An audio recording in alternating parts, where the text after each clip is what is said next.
Olá, boa noite. O Supremo Tribunal Federal encaminha para conciliação o processo sobre a dívida do Estado do Rio de Janeiro com a União. STF libera acusados pelos atos de 8 de janeiro que estão em prisão domiciliar para votar nas eleições municipais. Polícia Federal intensifica a atuação para combater a compra de votos. Justiça Eleitoral no Ceará autoriza operação para impedir fraudes nas eleições do próximo domingo. Superior Tribunal de Justiça decide que a recusa injustificada do Ministério Público em oferecer acordo de não persecução penal é ilegal. E ainda, Tribunal de Justiça do Distrito Federal oficializa a implementação do juiz das garantias no DF. O Jornal da Justiça desta sexta-feira, 4 de outubro, começa agora.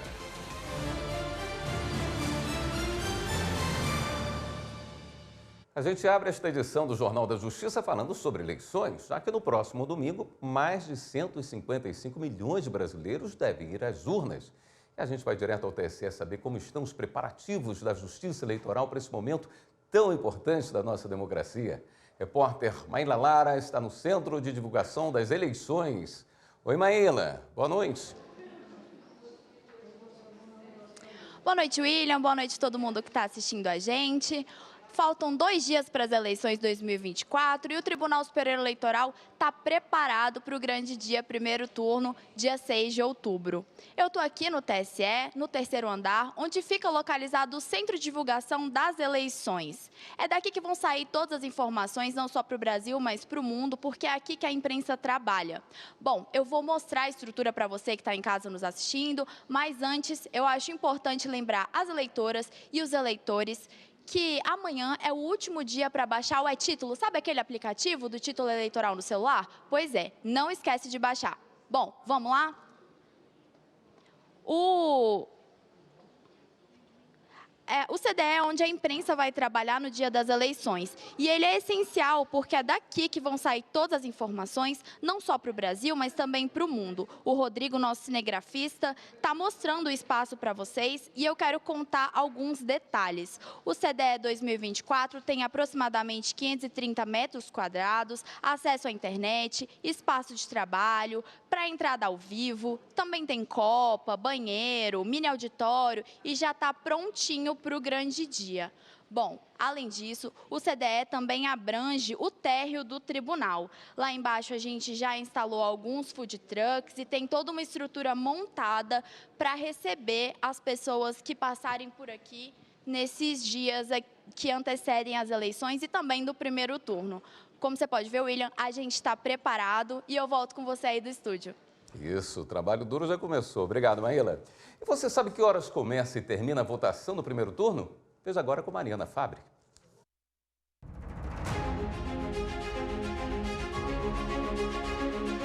No dia 6 de outubro, eleitoras e eleitores de mais de 5.500 municípios vão às urnas para o primeiro turno das eleições 2024. O horário de votação vai ser um só em todas as sessões eleitorais do país, das 8 da manhã às 5 da tarde, pelo horário de Brasília. Isso quer dizer que algumas regiões que têm fusos horários diferentes vão ter que se adequar. Em Mato Grosso do Sul, Rondônia e Roraima, as sessões vão abrir às 7 da manhã e fechar às 4 da tarde no horário local. No Acre, a votação vai ser das 6 da manhã às 3 da tarde, pelo horário local. No Amazonas, a situação é um pouco diferente, porque o estado tem 2 fusos horários.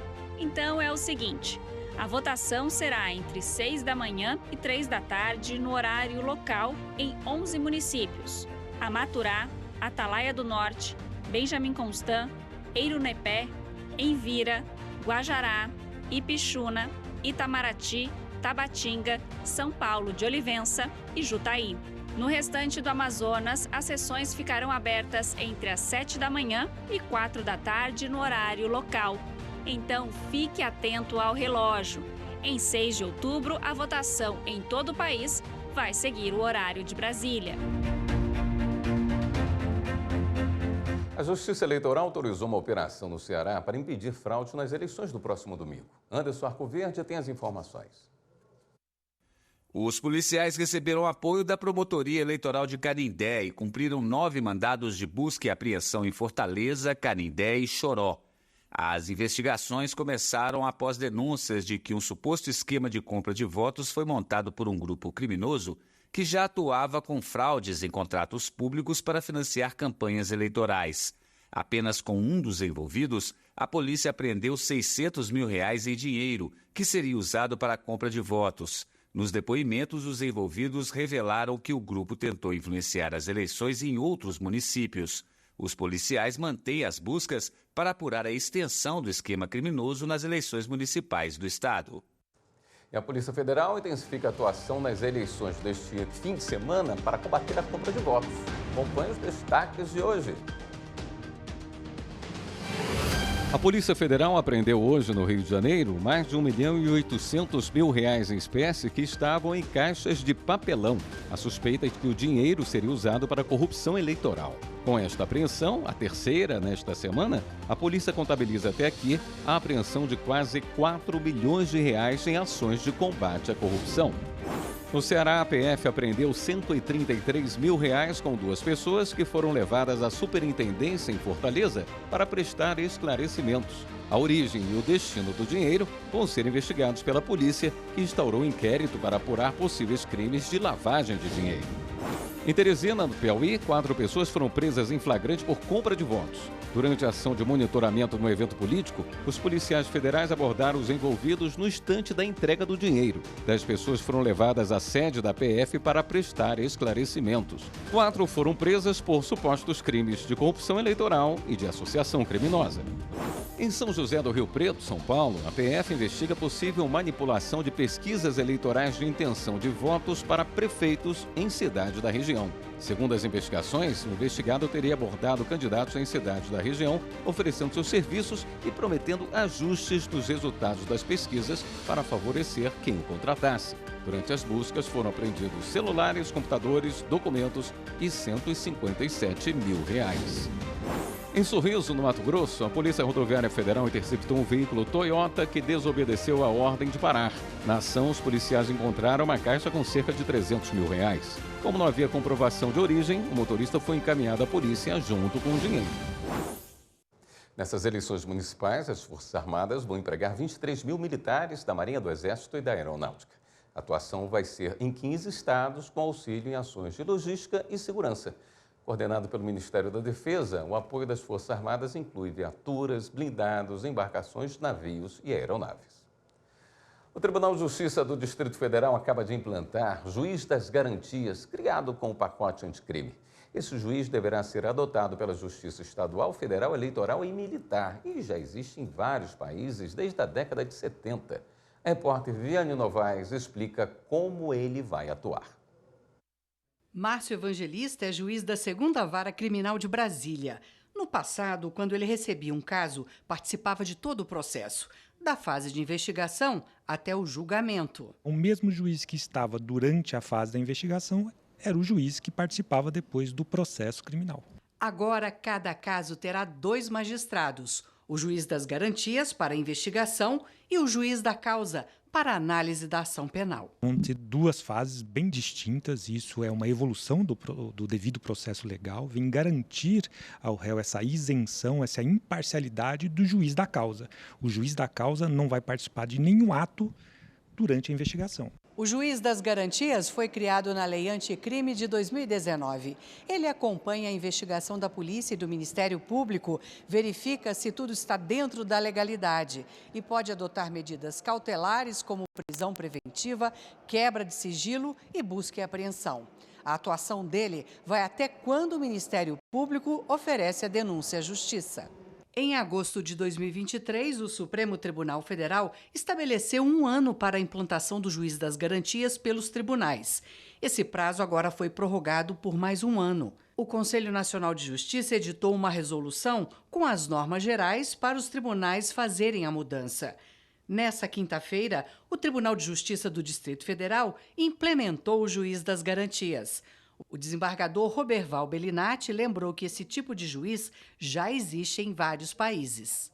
A Argentina já estava com o juiz de garantia desde 1991. Portugal criou o juiz de garantia em 1987 e o Brasil se espelhou muito na lei de Portugal. No Tribunal de Justiça do Distrito Federal, as varas criminais foram separadas em 5 regiões. O corregedor Mário Zambelmiro Rosa explica que o juiz das garantias e o da causa são da mesma região, mas a vara em que atuam pode ser diferente. O tribunal adotou o princípio da regionalização. Por exemplo, Circunscrição Judiciária de Brasília, 6 juízes criminais. Tudo atua na área criminal de primeiro grau, viu? Ao sorteio pode cair para juiz de garantia o da 5ª Vara Criminal, sendo que o juiz natural era sorteado o primeiro, digamos, né? E assim, toda a investigação correrá com o juiz das garantias. O juiz das garantias não atua em processos do Tribunal do Júri, dos Juizados Especiais Criminais e em casos de violência doméstica e familiar. A seguir, Rede Social X informa pagamento das multas por descumprimento de decisões judiciais. E ainda, Supremo encaminha para conciliação o processo sobre a dívida do Estado do Rio de Janeiro com a União. Voltamos já.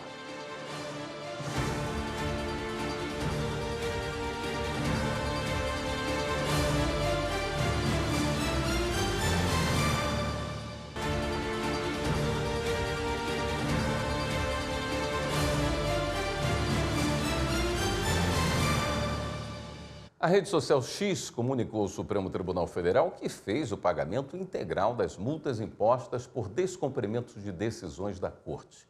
Com base nessa informação, o ministro Alexandre de Moraes determinou à Secretaria Judiciária do Tribunal que ateste o cumprimento do pagamento das multas e o efetivo depósito na conta vinculada aos autos. O bloqueio da rede social foi determinado pelo ministro Alexandre de Moraes em 30 de agosto, até que as decisões judiciais da Corte fossem cumpridas. A medida foi referendada pela primeira turma do STF. No dia 27 de setembro, o X comprovou ter cumprido integralmente 2 exigências para a retomada das atividades: o bloqueio de perfis e a nomeação de um representante legal da empresa no país. Mas ainda estava pendente o pagamento das multas pelo descumprimento das decisões. O Supremo encaminhou para conciliação o processo sobre a dívida do Estado do Rio de Janeiro com a União. Acompanhe com Carolina Chaves. O ministro Dias Toffoli, do Supremo Tribunal Federal, enviou para o Núcleo de Solução Consensual de Conflitos da Corte a ação em que o Estado do Rio de Janeiro contesta sanções aplicadas pela União por inadimplência no Plano de Recuperação Fiscal. Na ação em questão, o Estado do Rio de Janeiro contesta cláusulas do Acordo de Recuperação Fiscal porque comprometeriam os cofres públicos e causariam desequilíbrio financeiro. Em maio deste ano, o ministro suspendeu o aumento de 30 pontos percentuais nos juros da dívida aplicado pela União ao Estado pelo alegado descumprimento do plano. O ministro considerou o déficit nas contas do Estado e as mudanças legislativas por parte da União que causaram perdas de arrecadação aos estados e municípios. O objetivo da conciliação é resolver o conflito de forma consensual. A data ainda será marcada. Para os ministros do STF, limitar a transferência de recursos desrespeita o sistema constitucional de repartição de faturamento tributário. Repórter Vinha Araújo tem mais detalhes desse julgamento que foi em plenário virtual. A lei complementar, validada pelo Supremo, obriga os estados a repassarem aos municípios 25% do ICMS quando o crédito relativo ao imposto for extinto por compensação ou transação. Em sustentação oral no plenário virtual, Ricardo Almeida da Silva, representante da Associação Brasileira das Secretarias de Finanças das Capitais Brasileiras, entidade que atuou como parte interessada na ação, defendeu o pagamento da parcela como forma de beneficiar a prestação de serviços públicos à sociedade. Os municípios vêm prestando serviços também, até mesmo de ensino médio, emprestando estruturas, professores, para que sejam realizados cursos pré-vestibulares, reforço de ensino médio, a própria prestação dos serviços de ensino médio, as atividades de saneamento básico que antes eram dos estados e hoje estão sendo prestadas pelos municípios. Portanto, não há aí nenhuma preferência nessa disposição sobre a arrecadação do ICMS em favor dos estados. Na ação no Supremo, os estados de Mato Grosso do Sul, Paraná e Paraíba argumentavam que, quando os créditos são excluídos por essas modalidades, não seria recolhido nenhum valor aos cofres públicos estaduais, ou seja, não haveria arrecadação. Dessa forma, não se justificaria o repasse aos municípios da repartição do faturamento tributário. No voto que negou o pedido, o relator, ministro Nunes Marques, explicou que o caso diz direito à verba arrecadada. Nessa hipótese, não é permitido ao Estado limitar a transferência dos recursos às prefeituras. Todos os ministros do STF acompanharam o entendimento do relator de que os estados devem repassar parcela do ICMS aos municípios, mesmo quando houver entrada indireta de receita. O Supremo julga ação que questiona tratamento diferenciado nas licenças maternidade e paternidade, seja em caso de parto ou adoção, em função do vínculo de trabalho da mãe ou do pai. Repórter Marta Ferreira. O questionamento foi feito pela Procuradoria-Geral da República, que pede ao Supremo que unifique critérios e prazos da licença parental. Isso porque, no regime da CLT, funcionárias que adotam alguma criança ou adolescente têm direito a 120 dias de licença maternidade, mesmo período concedido às gestantes. Já nos regimes dos servidores públicos da União e dos militares das Forças Armadas, a licença é menor em caso de adoção. O período é de 90 dias se a criança tiver até 1 ano de idade e de 30 dias se for mais velha.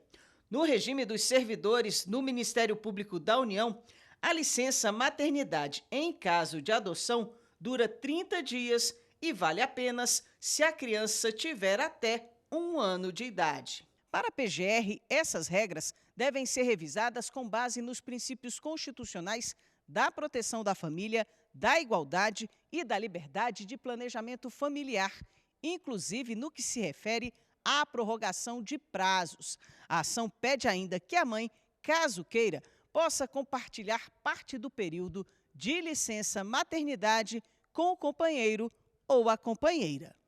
A ação está em julgamento no plenário virtual. O relator é o ministro Alexandre de Moraes, que julgou parcialmente procedente o pedido para declarar a inconstitucionalidade dos trechos das leis que estabelecem prazos menores de licença maternidade em caso de adoção para servidoras públicas federais e membros do Ministério Público da União.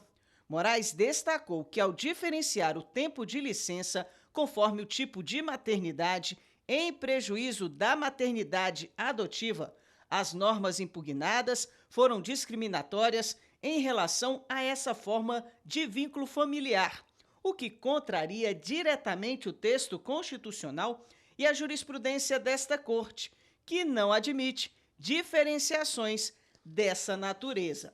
O ministro Flávio Dino divergiu em parte do relator para julgar procedente o pedido para garantir a todas as mães, genitoras ou adotantes o direito ao gozo de licença maternidade em prazo idêntico, independentemente da natureza do vínculo trabalhista, e nos casos de adoção, que seja contado o prazo da adoção. Os demais ministros têm prazo para votar até o dia 11 de outubro. Fotos de um casal nas redes sociais não provam uma união estável, que exige convivência pública, contínua e com intenção de formar família, como define o Código Civil. Com base nisso, a 19ª Câmara Civil do Tribunal de Justiça de Minas Gerais decidiu a favor de uma mulher restabelecendo sua pensão por morte, cancelada por suposta união estável após ela ter ficado viúva. As informações com Pablo Lemos. O Instituto de Previdência dos Servidores Militares havia cancelado o benefício depois de encontrar fotos da mulher com outro homem nas redes sociais. No entanto, a viúva afirmou que ele era apenas namorado e que frequentava a casa dela por causa da condição de saúde, já que a mulher sofria de depressão grave. O tribunal entendeu que fotos em redes sociais não provam um compromisso típico de uma união estável. Além disso, boletins de ocorrência apresentados pelo Instituto de Previdência, que vinculavam um homem como acompanhante ou contato de emergência, também foram considerados insuficientes. Assim, o Tribunal Mineiro concluiu que o relacionamento era apenas um namoro e que não havia elementos que configurassem união estável. Com isso, a pensão da viúva foi restabelecida. O Superior Tribunal de Justiça aceitou a denúncia apresentada pelo Ministério Público Federal contra um desembargador acusado de violência doméstica em Pernambuco. Márcio Fontinelli. A partir das provas apresentadas pelo Ministério Público Federal, o Superior Tribunal de Justiça aceitou dar continuidade à ação penal por violência doméstica contra um desembargador do Tribunal de Justiça de Pernambuco. Ele teria agredido a esposa em janeiro de 2020. O magistrado, que não teve o nome divulgado, já está afastado das funções. E a vítima continua sob medida protetiva contra ele.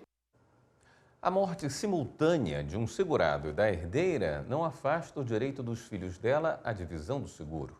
A decisão da terceira turma do Superior Tribunal de Justiça. Jéssica Castro. No julgamento foi decidido que no contrato de seguro de vida, que não elenca os beneficiários da indenização, a presunção de morte simultânea do segurado e da pessoa que seria sua herdeira não afasta o direito de representação dos filhos dessa herdeira, de acordo com previsão do Código Civil. De acordo com o processo, o titular do seguro de vida, que não tinha cônjuge, pais ou filhos vivos, faleceu em um acidente de trânsito junto com a irmã. Como o contrato não indicava beneficiários, a seguradora pagou a indenização integralmente para a única irmã viva do segurado, que é a herdeira colateral dele. Mas a irmã que faleceu no acidente junto com o homem tinha 2 filhos, que ingressaram na justiça, alegando que a indenização do seguro deveria ser também repartida com eles. O Tribunal de Justiça de São Paulo reformou a sentença de primeiro grau que havia acolhido o pedido, por entender que não haveria transmissão de direitos entre parentes que morreram na mesma ocasião. Ao analisar o caso no STJ, a relatora, a ministra Nancy Andrighi, explicou que, apesar de o capital do seguro não ser considerado herança, a legislação brasileira estabelece uma ordem de vocação hereditária e que o direito de representação permite que os herdeiros de grau mais próximo, como filhos, concorram com parentes de grau mais distante, como os irmãos. A ministra, que teve o voto acompanhado pela terceira turma, destacou a importância desse direito para proteger os interesses de crianças e adolescentes, conforme previsto na legislação e na Constituição Federal. O colegiado concluiu que, ao presumir a morte simultânea, não se deve interpretar as leis de forma a privar os filhos de parte na indenização. A seguir, Justiça Federal suspende a divulgação das notas de um dos blocos mais procurados do Concurso Nacional Unificado, conhecido como o Enem dos concursos. E o STJ decide que a recusa injustificada do Ministério Público em oferecer acordo de não persecução penal é ilegal. Detalhes já já.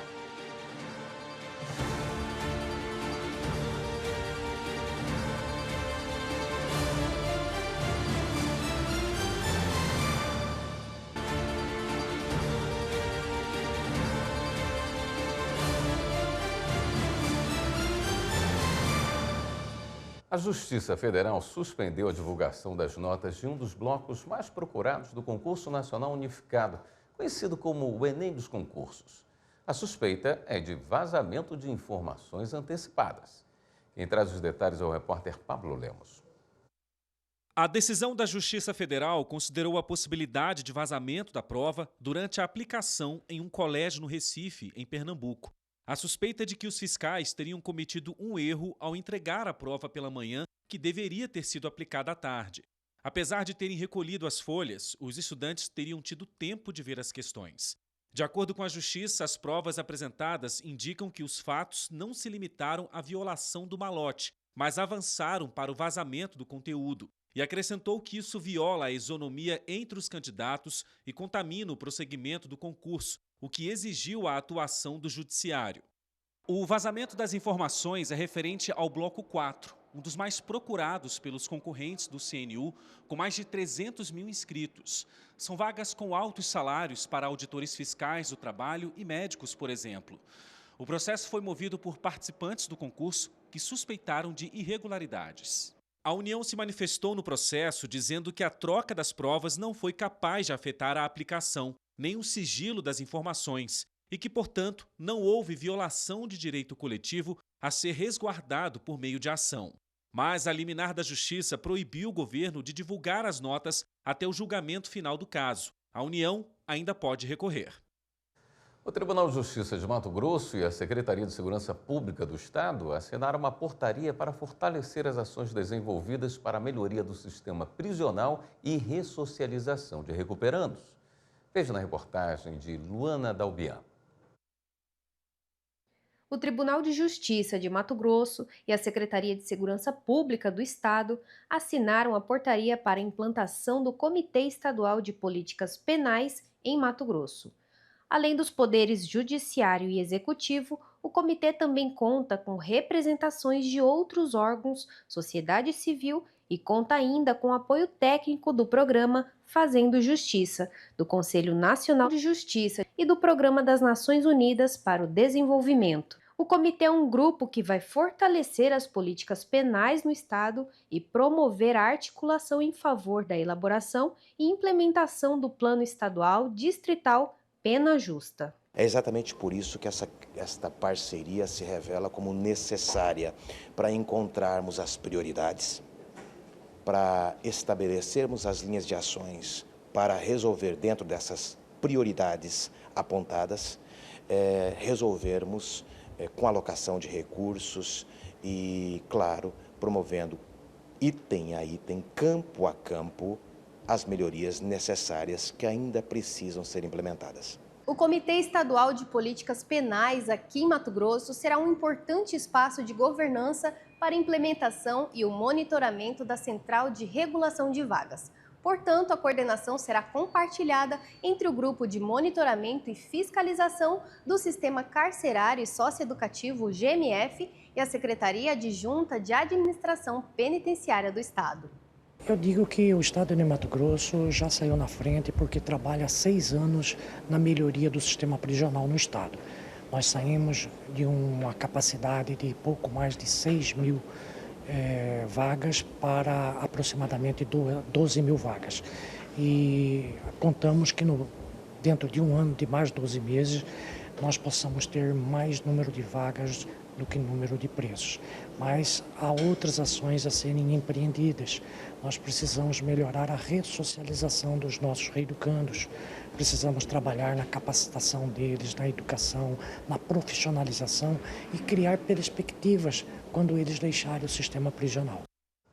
O Conselho Nacional de Justiça divulgou um levantamento que mostra o número de processos que precisam ser julgados em tribunal do júri em todo o país. O júri é responsável por julgar crimes contra a vida, como assassinatos e feminicídios. O Mapa Nacional do CNJ de Acesso Público foi criado para dar mais transparência, eficiência e celeridade na tramitação dos processos que estão em fase de julgamento. Evelyn Araújo. Até junho deste ano foram apresentadas mais de 14 mil novas ações penais de competência do Tribunal do Júri. Atualmente, existem quase 220 mil casos pendentes de análise no país. Dos mais de 39 mil julgamentos realizados em 2024, 15 mil ocorreram na fase sumária, quando se analisa somente se há indícios de autoria de crime. O mapa também aponta a ocorrência de 9 mil condenações e 3 mil absolvições em julgamentos na fase plenária, quando o júri entra em ação. Os tribunais de justiça de Goiás, São Paulo, Paraná, Pernambuco e Minas Gerais estão entre os que mais receberam novos casos de crimes dolosos contra a vida. Os assuntos mais recorrentes em julgamentos desse tipo são homicídio qualificado, homicídio simples, crime tentado e feminicídio. O presidente do Conselho Nacional de Justiça, ministro Luiz Roberto Barroso, enviou ofício a todos os tribunais de justiça informando sobre os dados levantados. Os TJs terão prazo de 60 dias a partir de novembro para informar as providências adotadas para melhorar os indicadores. Juízes auxiliares da presidência do CNJ vão auxiliar e acompanhar o cumprimento das recomendações. E o CNJ divulgou a lista de tribunais do país que vão receber o selo Linguagem Simples 2024. Essa é a primeira vez que o Conselho concede o certificado em reconhecimento ao uso da linguagem, que facilita o acesso do cidadão à justiça. Acompanhe com Carolina Chaves. O Conselho Nacional de Justiça vai entregar o selo a 48 órgãos da Justiça por ter usado uma linguagem direta e compreensível nos documentos e principalmente nas decisões judiciais. O selo da linguagem simples faz parte do Pacto Nacional do Judiciário Brasileiro pela Linguagem Simples, lançado em 2023 e adotado por todos os tribunais com o objetivo de aproximar os cidadãos da justiça brasileira. Entre os selecionados estão 23 tribunais da Justiça Estadual, 10 tribunais do Trabalho, 9 eleitorais, 2 da Justiça Militar, 2 da Justiça Federal, além do Superior Tribunal de Justiça e o Conselho Nacional de Justiça. O uso da linguagem simples pelo Poder Judiciário faz parte da gestão do ministro Luiz Roberto Barroso, presidente do CNJ e do STF. Para concorrer ao selo, 750 iniciativas judiciárias foram inscritas. A entrega do selo será feita em uma cerimônia aqui no Supremo, marcada para o dia 16 de outubro. A seguir, STJ regulamenta a convocação temporária e emergencial de juízes para auxílio à terceira sessão. E a gente mostra como foi mais uma edição do projeto Justiça Itinerante do Tribunal de Justiça do Rio Grande do Sul. Voltamos já.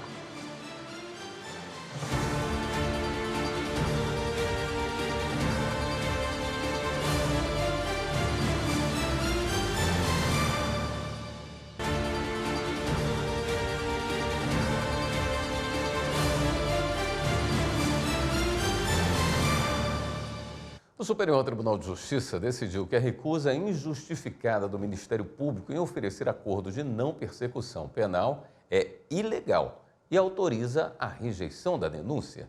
Marina Campos explica. No caso analisado pela sexta turma do STJ, o investigado, que era réu primário e sem antecedentes, foi flagrado com pequena quantidade de maconha e de cocaína. No julgamento, o colegiado estabeleceu que o Ministério Público não pode deixar de oferecer o acordo de não persecução penal, conhecido como ANPP, de forma injustificada ou ilegalmente motivada, sob pena de rejeição da denúncia. O Ministério Público não ofereceu o acordo por entender que o tráfico de drogas é crime hediondo, o que levou a defesa a pedir a remessa dos autos para a Procuradoria-Geral de Justiça, sob o argumento de que as circunstâncias do caso evidenciavam que o réu teria direito à minorante do tráfico privilegiado.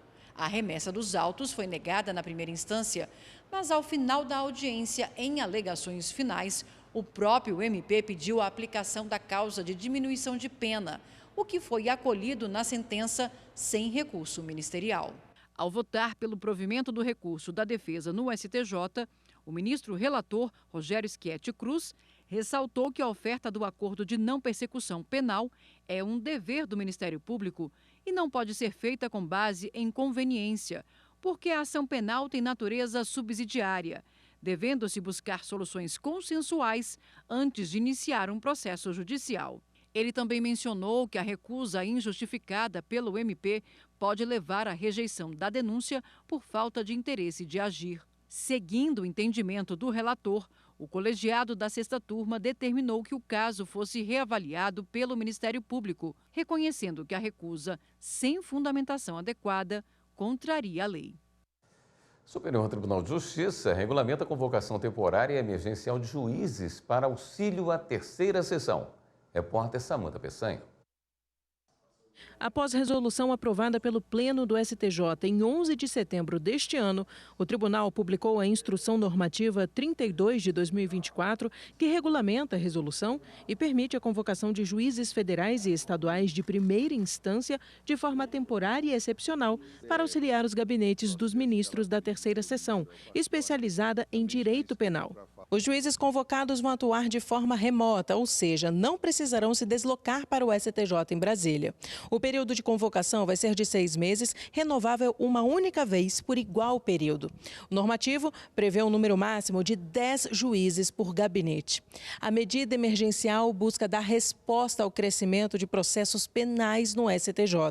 Apenas entre janeiro e agosto deste ano foram distribuídos à quinta e sexta turmas do tribunal, que integram a terceira sessão, mais de 88 mil processos. Foram julgados quase 56 mil pedidos de liminar e cada ministro que integra a terceira sessão recebeu uma média de 9 mil processos contra aproximadamente 6 mil nos gabinetes das demais sessões.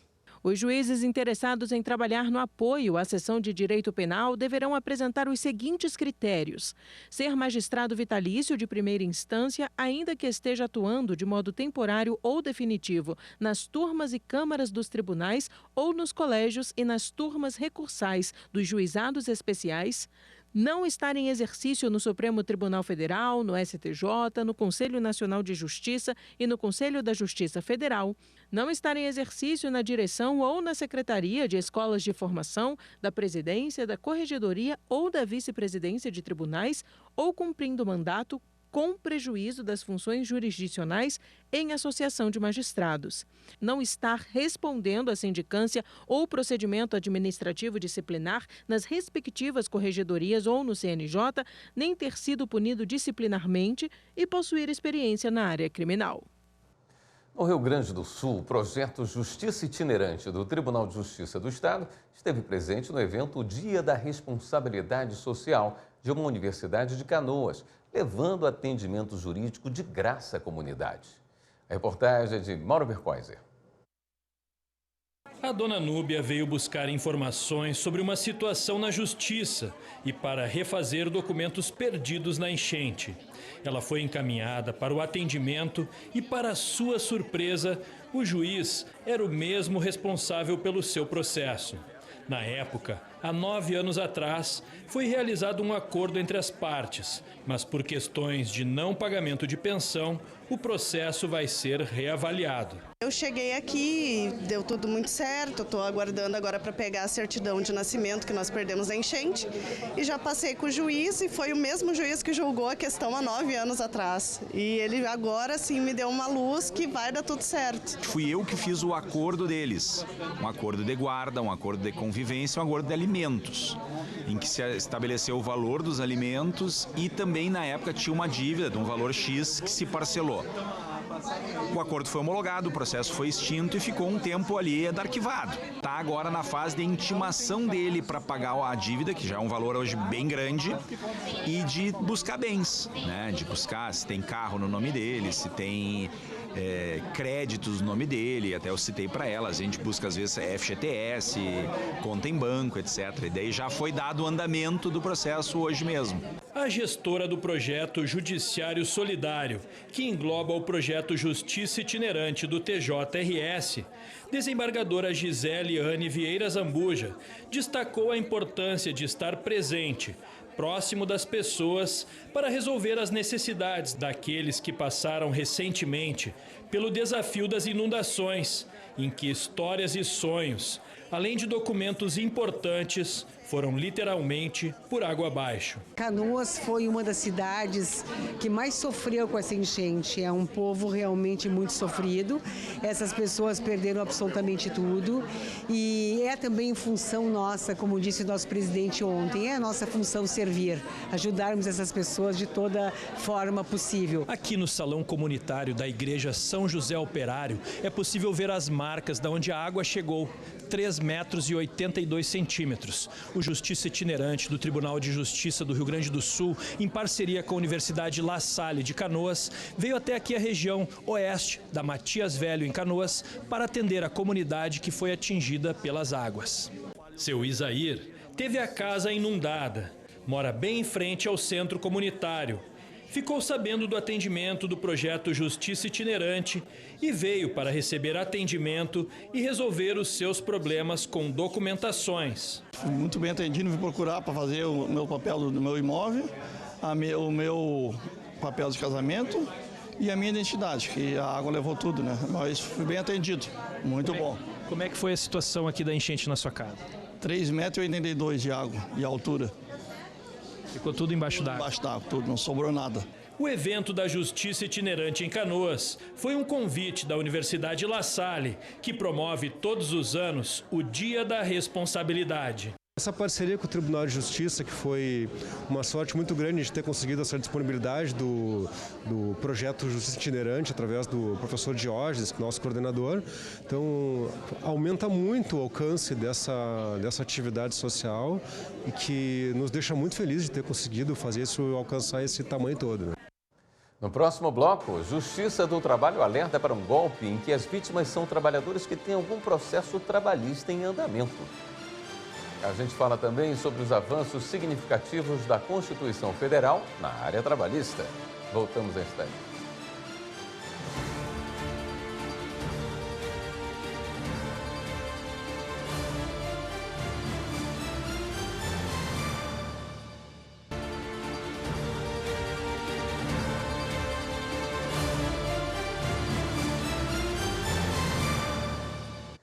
Agora, um alerta para quem tem algum processo trabalhista em andamento.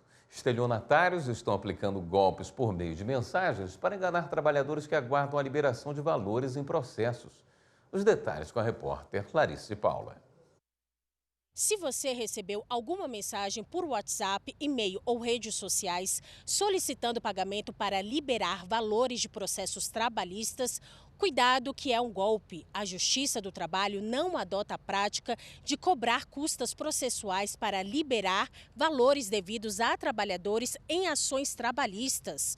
Os valores são liberados diretamente, sem necessidade de pagamento prévio.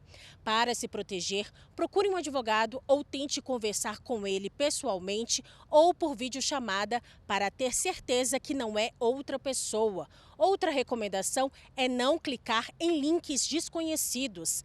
Também vale ressaltar que você pode consultar a situação do processo nos tribunais regionais do trabalho, nas varas do trabalho ou no Fórum Trabalhista, inclusive por meio do balcão virtual.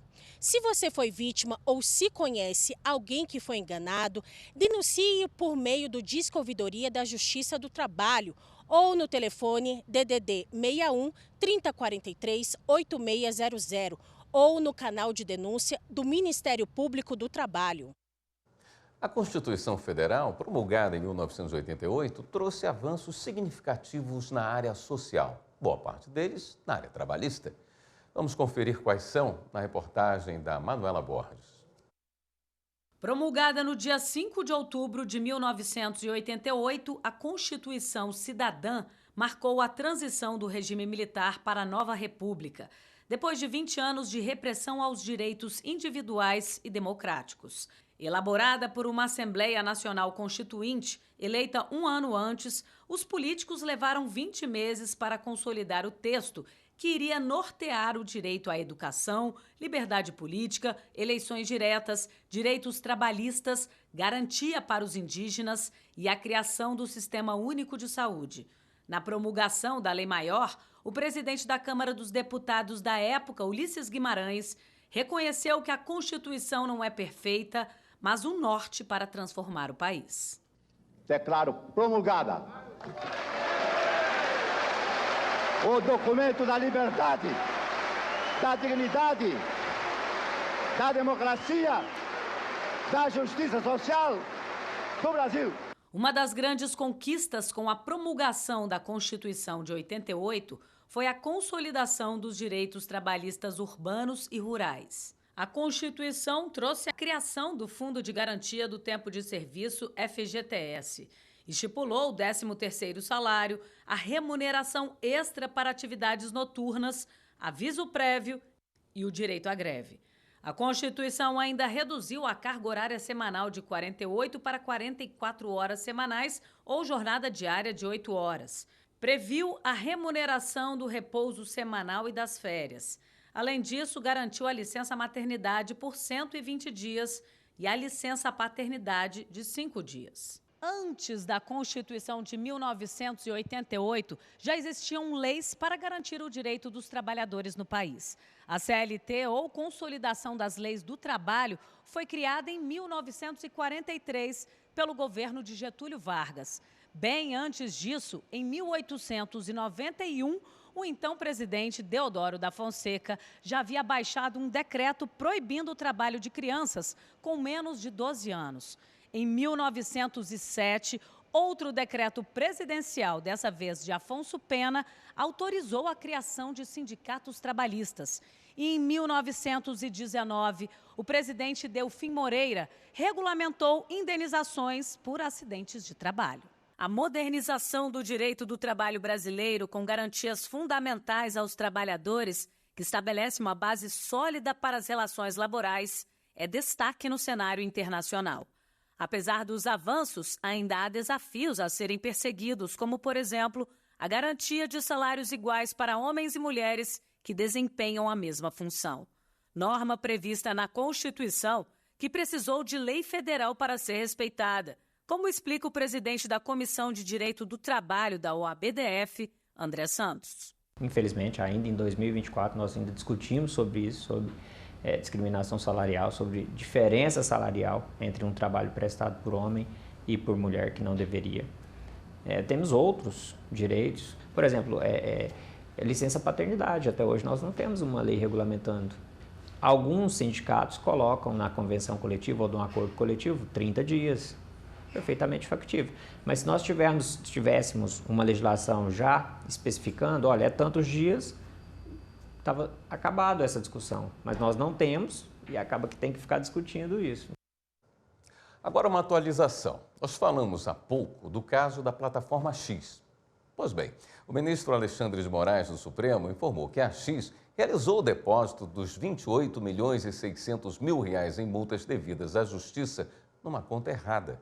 Ele determinou a regularização do pagamento. A quitação da multa é a última etapa para que a rede social seja desbloqueada no Brasil. A empresa fez o depósito numa conta da Caixa Econômica, mas deveria ter transferido o dinheiro para o Banco do Brasil.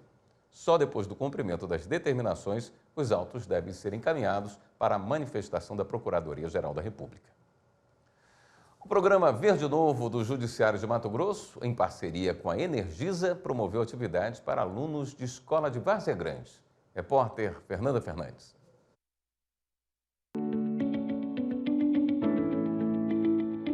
Uma manhã diferente para estes 35 estudantes da Escola Municipal Júlio Correia, em Várzea Grande. A aula, na quadra de esportes, foi sobre meio ambiente e energia. Resultado de uma parceria entre o programa Verde Novo do Judiciário de Mato Grosso e a concessionária de energia do estado. A gente também quer conscientizar o tipo de vegetação que a gente pode utilizar no perímetro urbano. Porque muitas vezes a gente vê árvores bonitas, lindas, mas que estão atrapalhando a energia, geram desligamentos, aí a população fica insatisfeita. Então o objetivo é direcionar o nosso plantio de vegetação, falando quais tipos de espécies que elas vão conviver harmoniosamente com a nossa rede. A equipe do Verde Novo também compartilhou com a turminha informações valiosas sobre a preservação do meio ambiente por meio de palestra e de gincana com o jogo Rebojando. A gente faz esse trabalho junto com nas escolas, com os alunos, levando toda essa importância e sabendo que cultivar as crianças desde o princípio, desde cedo, a gente vai conseguir um ambiente mais harmonioso e com a educação das crianças também sobre a preservação e conservação do meio ambiente. Os alunos também participaram de uma oficina de plantio no pátio da unidade, onde foram semeadas, simbolicamente, 2 mudas de espécies nativas. Os pequenos saíram daqui com muitas lições, alcançando o objetivo da iniciativa. Eu aprendi que as árvores refrescam o meio ambiente e também se todo mundo queimar as árvores, a gente pode ficar sem ar. Maria, você já sabe agora como plantar uma árvore, né? Como que faz? Tem que fazer um bercinho e colocar a muda e colocar até para tampar, tirar o plástico e todo dia tem que molhar ela. Maravilhoso. Porque através disso nós podemos conscientizar nossos alunos da importância de conservar o meio ambiente, também com essa parceria com diversos segmentos, que nós precisamos disso. Desde 2017, quando foi criado, o programa Verde Novo já proporcionou à população mais de 200.000 árvores nativas e frutíferas, considerando aquelas que foram doadas para moradores ou plantadas em parques, praças e escolas de Cuiabá e Várzea Grande.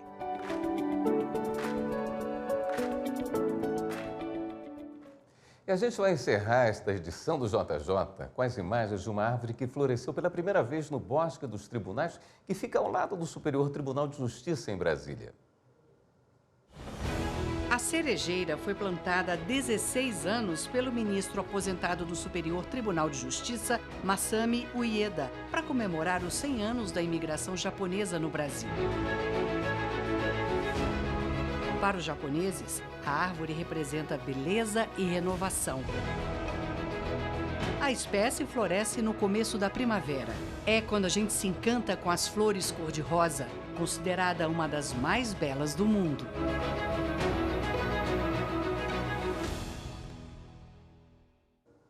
E a gente fica por aqui. Um bom fim de semana, um excelente domingo de votação. Exerça a sua cidadania. Até segunda.